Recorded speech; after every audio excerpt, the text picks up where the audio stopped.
J'étais en DEA à cette période-là, ce qu'on appelle aujourd'hui un master de recherche.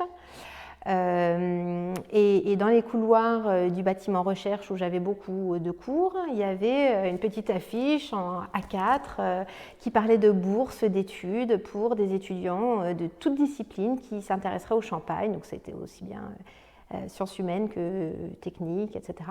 Mon professeur d'histoire, mon directeur de mémoire, m'a conseillé de postuler à la bourse de la Villa Bissinger. Je suis venu présenter mon sujet devant les champenois, devant plein de monde.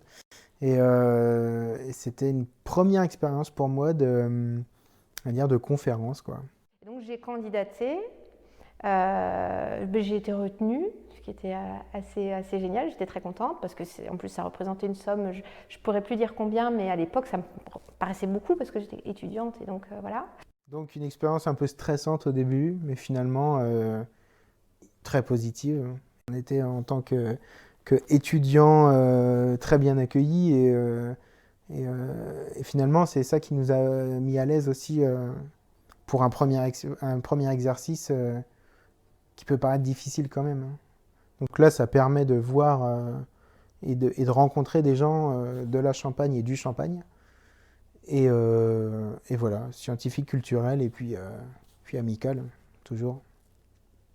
À l'issue de la présentation, Monsieur Barbier est venu me voir. Monsieur Barbier qui était dans la salle, qui était directeur général du CIVC. Quand on était en off, tout le monde debout, tout le monde qui va qu'à ses occupations, qui prend une coupe de champagne, voilà.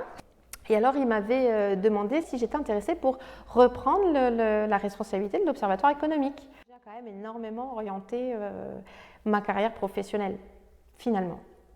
Gros impact.